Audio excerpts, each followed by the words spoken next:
The Philadelphia 76ers just walked into TD Garden without Joel Embiid and took game 2 from the Boston Celtics 111-97.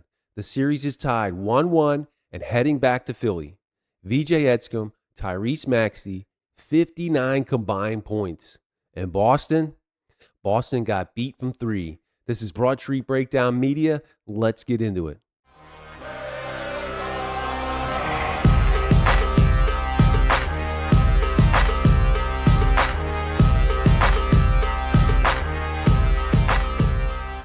Let's talk about the two guys who made this happen. VJ Max. VJ Edgecombe, 30 points, 10 rebounds, 12 of 20 from the field. A rookie in the playoffs on the road in Boston. And here's the crazy part. This kid took a hard fall in the first quarter. He limped to the locker room, and most people thought he was done. He came back out and dropped 30. That's not just talent. That's toughness. And Philly fans eat that up. Then there's Tyrese Maxey, 29 points, 9 assists. When Boston tried to cut it to 2 in the fourth quarter, Maxey hit back-to-back threes to push the lead back to 10 and slam the door shut. That's a closer. That's a guy who wants the ball when it matters. Together, they combined for 59 points without Embiid on the road. That's a statement. Now let's talk about what really decided this game, the three-point line. In game 1, the Sixers made 4 threes. 4. That's it. Boston won that game comfortably. In game 2, Philadelphia shot 19 of 39 from 3. That's 49%. Almost half their threes went in. Meanwhile, Boston shot 13 of 50 from deep. That's 26%. Derek White, Peyton Pritchard, and Sam Hauser, 3 of Boston's best shooters, combined to go just 3 of 17 from 3. The Sixers didn't just win this game. They completely flipped the three-point battle from game 1. If they can shoot even close to that in game 3 and 4 at home, the series gets very interesting. The headline of the night, VJ Edgecombe, because this wasn't just a good rookie game. This was a playoff arrival game. 30 points, 10 rebounds, 6 made threes. He became the first rookie since Tim Duncan in 1998 to put up 30 and 10 in a playoff game. So when Tim Duncan's name is attached, we're not just talking about some random hot shooting night. We're talking about history. That's not normal rookie production. That's star-level impact. You don't throw that around lightly. But last night, VJ looked like a guy announcing himself to the league. And just a few months ago, some local radio hosts were willing to throw VJ Edgecombe into the Giannis deal.